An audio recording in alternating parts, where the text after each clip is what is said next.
प्यारे परीक्षार्थियों, आप सभी का फिर से एक बार मैं स्वागत करता हूं आज की संडे की इस जबरदस्त क्लास में, जहां पर मैं फिर से एक बार कुलदीप सर आप सबके सामने लेकर आए सबसे बढ़िया, सबसे बेस्ट, सबसे कमाल के क्वेश्चंस विज्ञान में आज जो करने वाले हैं।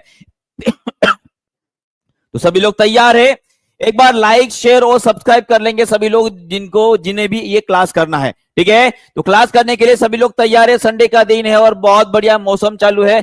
थोड़ी थोड़ी सर्दियां पड़ने लगी है और इस सर्दी के मौसम में आपके लिए एक हॉट टॉपिक पर क्वेश्चन लेके आया हूं। सभी लोग जुड़ जाएंगे और क्वेश्चन की तरफ बढ़ेंगे। तो सबसे पहला क्वेश्चन आप सभी के लिए रहा, चलिए बताएंगे इसका आंसर क्या रहेगा।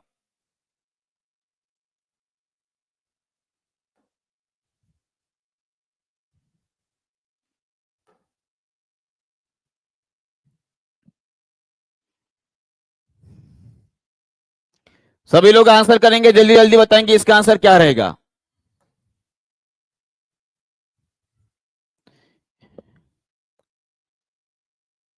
एक मिनट रुकिए।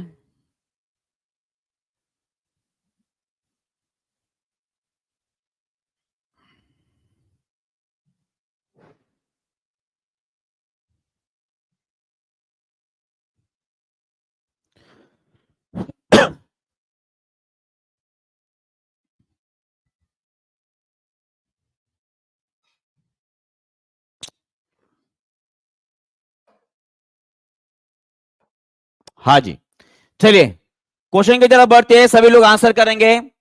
जी बताइए इसका आंसर क्या रहेगा। ब्लू ग्रीन अलगी, जिसे नॉस्टॉक के नाम से भी जाना जाता है, वो एक्चुअल में क्या है? प्लांट है, एनिमल है, बैक्टीरिया, क्या है? चलिए सभी लोग इसका आंसर करेंगे। जी बिल्कुल सभी लोगों ने आंसर किया है।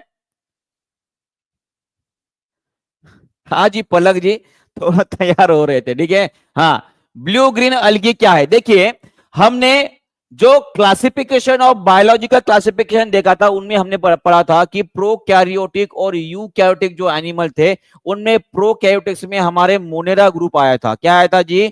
मोनेरा ग्रुप आया था। और इस मोनेरा ग्रुप में हमने एक जीव दिखा था जिसका नाम था जीवाणु।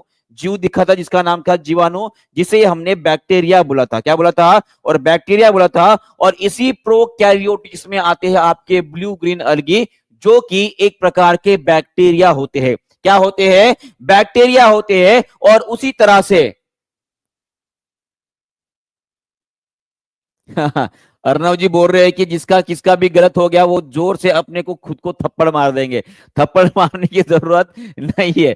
चलिए, बैक्टीरिया होता है, ये आपको ध्यान में रखना है। इसकी एक और खासियत मैं आपको बताना चाहूंगा। ये जो नॉस्टॉक नाम का जो एल्गी होता है भाई साहब, इनके अंदर एक खासियत होती है। ये आप देख पा रहे हो, कभी कभार अगर किसी जमे हुए पानी के आसपास आप गए होंगे तो आपको कुछ इस प्रकार की ब्लू और ग्रीन जो शैवाल है वो फैली हुई दिखाई देती है। पर वह शैवाल ना होकर इस प्रकार के कुछ बैक्टीरिया होते हैं जिनके अंदर ये नॉस्टॉक नाम की कोशिका होती है।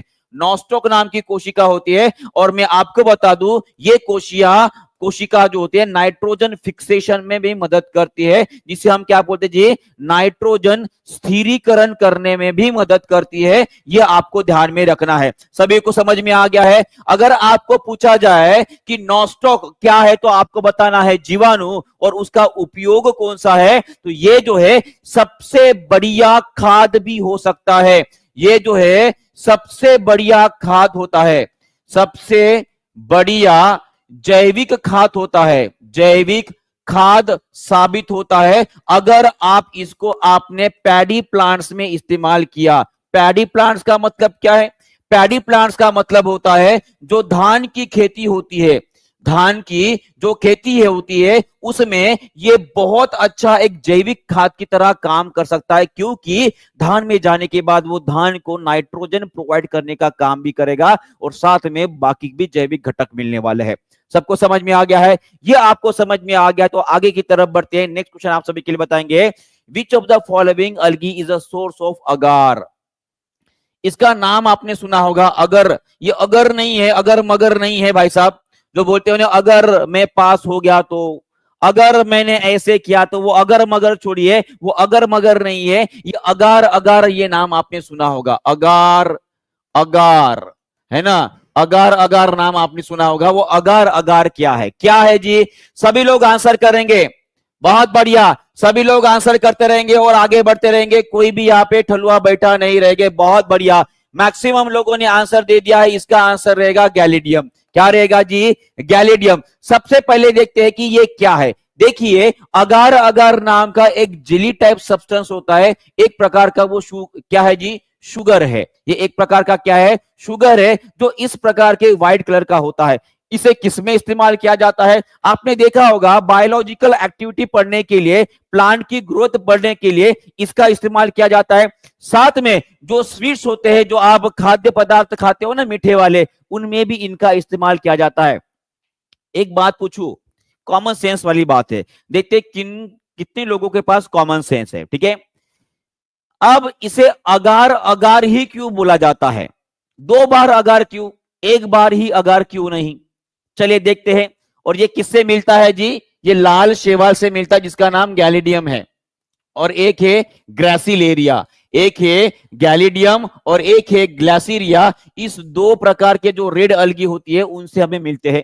चलिए, इस रेड अलगी को हम क्या बोलते हैं जी? इसे ही हम रोडोफेसी, रोडोफेसी नाम का पिगमेंट इसके अंदर पाया जाता है, इसीलिए वो लाल कलर के होते हैं। ये भी आपको पता चल गया। पर इनको अगार अगार ही क्यों बोला जाता है? दो बार अगार क्यों, एक बार अगार क्यों नहीं?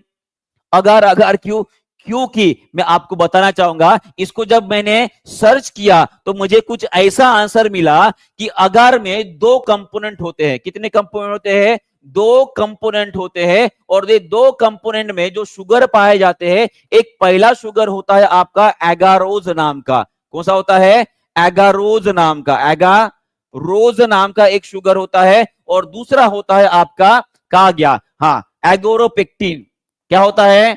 एगारोपेक्टिन नाम का एक शुगर होता है। अब दोनों में आपको कॉमन नजर आ रहा है, यहां पे भी अगर है और यहां पे भी मगर है। दोनों को ज्वाइन कर दिया, क्या बन गया? दो बार अगार अगार। क्या बन गया? दो बार अगार अगार। और इसीलिए इस झील को क्या बोला जाता है? अगार अगार बोला जाता है। बात पसंद आई क्या सभी को? बात पसंद आई? विज्ञान इसे ही बोलते हैं। जब कभी भी कोई डाउट आए भाई साहब, उसे तुरंत सर्च कर उसे डाउट को निराकरण करना ही मतलब विज्ञान की पढ़ाई होती है। अगर आपको पसंद आया है तो एक बार थंब दिखा देंगे, सर बहुत बढ़िया इंफॉर्मेशन मिली है। चलिए, पसंद आया है तो सभी लोग लाइक शेयर और सब्सक्राइब भी करते रहेंगे। चलिए, नेक्स्ट क्वेश्चन आप सभी के लिए, which of the following is called as the red algae? चलिए, अभी मैंने बताया है, देखते किन किन लोगों को समझ में आ गया है। अगर मगर अगर समझ में आ गया है, वाह अर्णव जी, बहुत बहुत धन्यवाद। सभी का धन्यवाद। नाफिस, सोमनाथ, शालू जी, शिलू जी, निरकांत जी, पूनम जी, प्रीति जी, सारिया जी, अरिनंदन जी, प्रियंका जी, सभी का बहुत बहुत धन्यवाद। इंफॉर्मेशन पसंद आई तो इसी तरह से लाइक भी करते रहना है, ठीक है। रेड अलगी का मतलब क्या है जी? बहुत बढ़िया, सभी ने आंसर दे दिया। इसका आंसर रहेगा ऑप्शन नंबर ए, रोडोफेसी। क्या होता है? रोडोफेसी मतलब एक प्रकार का पिगमेंट होता है जिसमें क्लोरोफिल पाया जाता है। अगर क्लोरोफिसी का नाम आ गया तो समझ लेना वो ग्रीन कलर के होते हैं। कैसे होते हैं? ग्रीन कलर के होते हैं। और रोडोफिसी जब नाम आ जाए, समझ लेना वो रेड ब्राउन कलर के होते हैं। कैसे होते हैं? रेड ब्राउन कलर के होते हैं। ये भी आपको याद रखना है। इसके थोड़ा डिटेल में जाएंगे क्या? क्या आपको जो वेरियस पिगमेंट्स होते हैं क्लोरोफिल के अंदर, वो जानना है? अगर जानना है तो एक बार सभी लोग गुलाबी हाथ दिखा देंगे। मैं इसे थोड़ा सा और डिटेल में आपको समझाने की कोशिश करूंगा। अगर पसंद आ रहा है तो एक बार हाथ ऊपर कर देंगे, ठीक है जी। काजल जी, आपका भी देखे है जी। हाँ, चलिए थोड़ा डिटेल में जाए, चलते हैं, थोड़ा डिटेल में चलते हैं। देखिए, ये टेबल है जो हमारे एनसीईआरटी में दिया गया है। इसमें क्या लिखा गया है? जब कभी भी क्लोरोफिसी ये शब्द आए तो समझ लेना आपके जो पौधे होते हैं वो ग्रीन कलर के रहेंगे। कैसे रहेंगे? ग्रीन कलर के रहेंगे। सभी लोग कमेंट बॉक्स में लिखेंगे क्लोरोफेसी माने कि ग्रीन कलर। उसके बाद फियोफिसी, फंस गया भाई साहब। किसमें फंस गया? ब्राउन अलगी में फंस गया। कहां पे फंस गए? ब्राउन अलगी में फंस गए, माने कि उनका रंग जो है थोड़ा सा ब्राउन कलर का रहेगा। वही अगर रोडोफिसी अगर ये नाम आता है तो समझ लीजिएगा वो रेड कलर का है। रोडो का पहला आर पकड़ लीजिए भाषा, वही से आपको ध्यान में आ जाएगा कि वो रेड कलर का होता है। अगर इसमें पूछा जाए कि कौन सा क्लोरोफिल पिगमेंट रहता है, तो क्लोरोफेसी में होता है भाई साहब, कौन सा? इसमें होता है ए और बी नाम का पिगमेंट होता है। क्या होता है? ए और बी नाम का पिगमेंट होता है। जो ब्राउन कलर होता है उसमें होता है ए और सी नाम का, और जो रोडोफेसी होता है उसमें ए और डी नाम का होता है। ये भी आप याद रख सकते हो। चलिए, सभी को अगर समझ में आ गया है तो इस टेबल को जो है मैं आपके साथ रिवाइज करना चाहूंगा। सभी लोग इसका आंसर भी कर देंगे, बताएंगे इसका आंसर क्या रहेगा।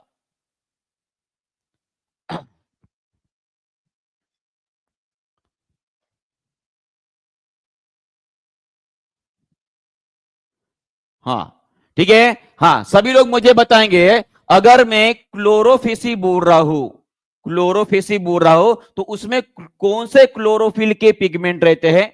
मैं अगर फायोफेसी बोल रहा हूं तो उसमें कौन से क्लोरोफिल पिगमेंट होते हैं, और मैं अगर रोडोफेसी बोल रहा हूं तो उसके अंदर कौन से क्लोरोफिल पिगमेंट होते हैं। एक बार रिवाइज कर देंगे फास्ट। क्लोरोफेसी जब कभी भी आए तो सबसे पहले तो तीनों में ए लिख दो। यहां पे भी ए पिगमेंट, यहां पे ए पिगमेंट, यहां पे भी ए पिगमेंट। क्लोरोफेसी जब बोलेंगे भाई साहब तो ए के साथ क्या आ रहा है, देखो ए के साथ आपका आ रहा है बी। क्या आ रहा है? ए के साथ आ रहा है आपका बी, और ए के साथ क्या आ जाएगा यहां पे डी, यहां पे क्या आ जाएगा? डी आ जाएगा। क्या आ जाएगा? डी। बचा कौन सा है बताओ?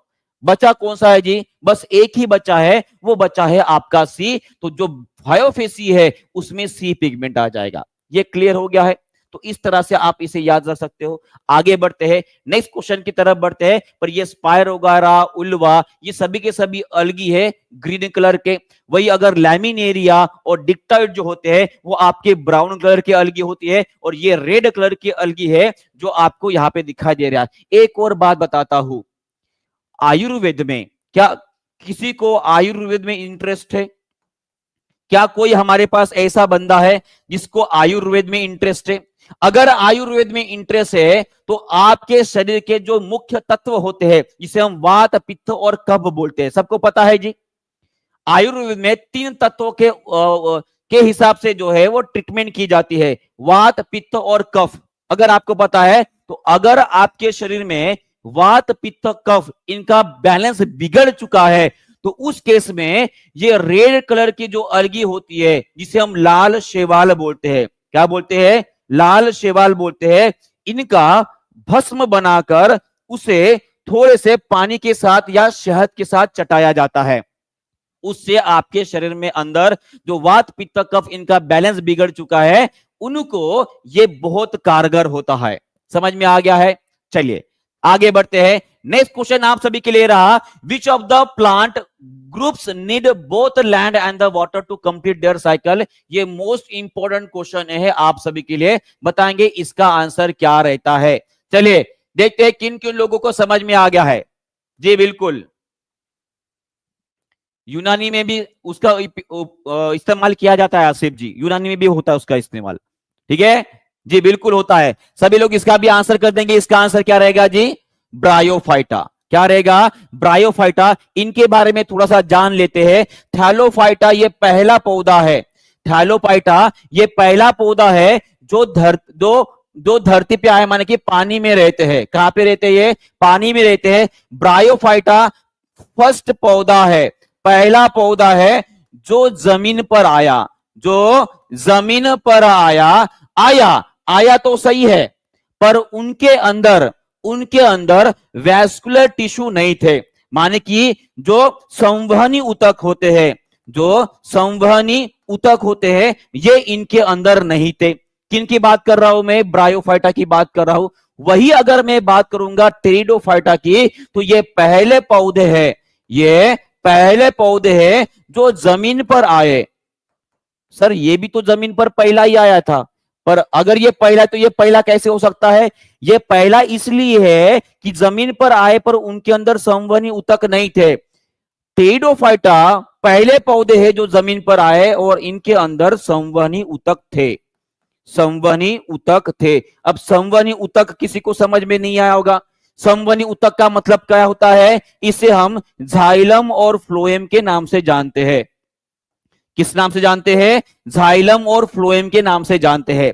क्या यह बात आपको समझ में आ गई है जी? क्या यह बात आपको समझ में आ गई है? तो आपका आंसर इसका क्या रहेगा, ब्रायोफाइटा रहेगा। यह आपको ध्यान में रखना है। और ब्रायोफाइटा को ही क्या बोला जाता है, चलिए ब्रायोफाइटा का एक और नाम है, सभी लोग उसे मुझे बताएंगे। ब्रायोफाइटा को बोला जाता है पादप वर्ग का, पादप वर्ग का इसे उभयचर बोला जाता है। ये बात भी आपको ध्यान में रखनी है।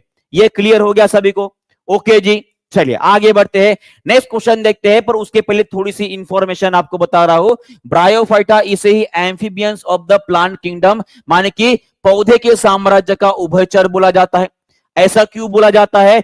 क्योंकि इनको रिप्रोडक्शन करने के लिए पानी की आवश्यकता होती है, और उसी तरह से इनके अंदर राइजोइड्स होते हैं। चलिए किन किन को पता है कि ये राइजोइड्स क्या है? राइजोइड्स मतलब आपको अगर ये राइजोइड्स नजर आ रहे हैं, ये पौधे जैसा एक पत्ते जैसा स्ट्रक्चर आपको नजर आ रहा है, और वहां पे नीचे जो है ऐसे धागे धागे जैसा स्ट्रक्चर है, इसे बोला जाता है राइजोइड्स। क्या बोला जाता है? राइजोइड्स बोला जाता है, जिनको हम बोलते हैं एक रूट के जैसे होता है, माने कि जो जड़े होते हैं ना पेड़ों में बड़े बड़े, उसके जैसे होता है, पर एक्चुअल में वो जड़े नहीं होते हैं। ये भी आपको ध्यान में रखना है। क्लियर हो गया है? समझ में आ गया? अब देखिए अर्णव जी, हम थोड़ा सा डिटेल में जा रहे हैं और डेप्थ में चलते जा रहे हैं, क्योंकि आने वाले बीपीएससी में इजी इजी एकदम पप्पी वाले क्वेश्चन आपको नहीं मिलने वाले। थोड़ा जितने ज्यादा डिटेल में पढ़ेंगे उतना ही ज्यादा अच्छा रहेगा, ठीक है? और उनके अंदर कोई भी टिश्यू नहीं होते, जस्ट मैंने आपको बताया है, ठीक है? चलिए आगे बढ़ते हैं। और उसका एग्जाम्पल आपके घर के आजू बाजू ये उगा हुआ जिसे हम काय बोलते हैं, क्या काई बोलेंगे, ये जो है ये एक प्रकार के क्या रहते हैं जी, ब्रायोफाइट्स है। क्या वो एक प्रकार के ब्रायोफाइट्स है, ठीक है? चलिए आगे बढ़ते हैं। नेक्स्ट क्वेश्चन आप सभी के लिए, which of the following is a characteristics of bryophyta? यहां पे बोला गया है निम्नलिखित में से कौन ब्रायोफाइटा की एक विशेषता है, विशेषता है के बारे में पूछा गया है। चलिए, nice quality sir ji, thank you very much, thank you very much. चलिए बताएंगे सभी लोग, इसका आंसर करेंगे जी। इसका आंसर क्या रहेगा? जल्दी जल्दी। सर जीके जीएस में भी टफ आएगा क्या? जी हाँ बिल्कुल सिया जी। देखिए इजी समझ के कभी पढ़ाई नहीं करना है ना, मंजिलें अगर चुनना ही है तो ऐसी चुनो कि भाई साहब टक्कर देने में भी मजा है ना? टक्कर देने में मजा नहीं आएगा तो जिंदगी में आखिर में जिंदगी जीने का क्या मतलब है ना? चलिए इसका आंसर किए सभी ने, बहुत बढ़िया। इसके अंदर आंसर है आपका लैक ऑफ ट्रू रूट्स। यहाँ पे विशेषता बोली गई है, ना ही इनके अंदर सीड्स होते हैं, ना ही इनके अंदर वेस्कुलर टिश्यू होते हैं, और डी इनके अंदर फ्लावर होते ही नहीं, मतलब लैक ऑफ ट्रू रूट्स, जिनको ही हम क्या बोलते हैं, राइजोइड्स बोलते हैं। क्या बोलते हैं? राइजोइड्स बोलते हैं। ये आपको याद रखना है ना? बीपीएससी ने गड़बड़ कर दिया ना, लगा दिया चुना।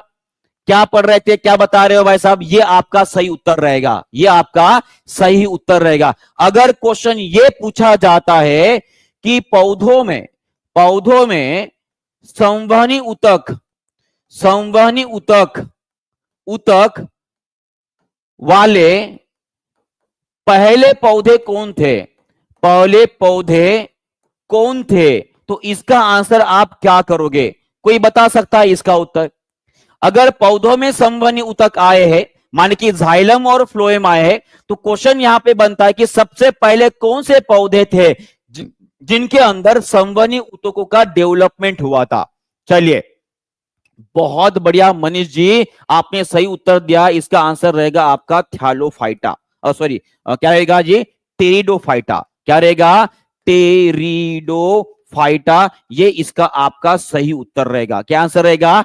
Pteridophyta is the correct answer, correct answer. Clear रहेगा? सबको समझ में आ गया है? बहुत बढ़िया, बहुत बढ़िया। ये अगर समझ में आ गया है तो आगे बढ़ते हैं, आगे बढ़ते हैं नेक्स्ट क्वेश्चन की तरफ। पर उसके पहले आपको डिवीजन समझा दूं थोड़ा सा, तो आपके दिमाग में और बैठ जाएगा। देखिए पौधों को दो भागों में विभाजित किया जाता है, एक होता है क्रिप्टोगेमी और एक होता है फिनरोगेमी। आप ही ने बोला था सर प्लांट किंगडम पढ़ाइए, तो प्लांट किंगडम पढ़ा रहा हूं ईमानदारी से। सभी लोग लाइक करते रहेंगे, और अगर आपको हार्ड लग रहा है तो हार्ड पढ़ने में मजा आने वाला है, ये आपको समझ में रखना पड़ेगा। ऐसा नहीं होना चाहिए कि सर थोड़ा सा हार्ड लग रहा है तो मैं भाग जाऊंगा। अगर आपकी भगने की अगर प्रवृत्ति रही तो समझ लीजिएगा बीपीएससी को छोड़ दीजिए, सीधी सी बात है। अगर कोई क्वेश्चन हार्ड लगने के बाद नहीं सर क्या मुझसे नहीं होगा, छोड़ दो, ठीक है? हाँ, क्रिप्टोगेमी और फिनोरोगेमी। क्रिप्टोगेमी वो पौधे होते हैं जिनको हम बोलते हैं कि इनके अंदर सीड्स नहीं होते, सीड्स नहीं होते हैं। और फिनोरोगेमी वो पौधे होते हैं जिनके अंदर सीड्स माने कि जो बीज होते हैं वो मौजूद होते हैं। समझ में आ गया है? ये पहली बात समझ में आ गई आपको। उसी तरह से क्रिप्टोगेमी को 3 भागों में विभाजित किया जाता है, थैलोफाइटा, ब्रायोफाइटा, टेइडोफाइटा। सभी लोग कमेंट में लिखते रहेंगे, थैलोफाइटा, ब्रायोफाइटा, टेइडोफाइटा। मैंने आपको बताया थैलोफाइटा पहला पौधा था जो हमारे पृथ्वी के ऊपर आया था।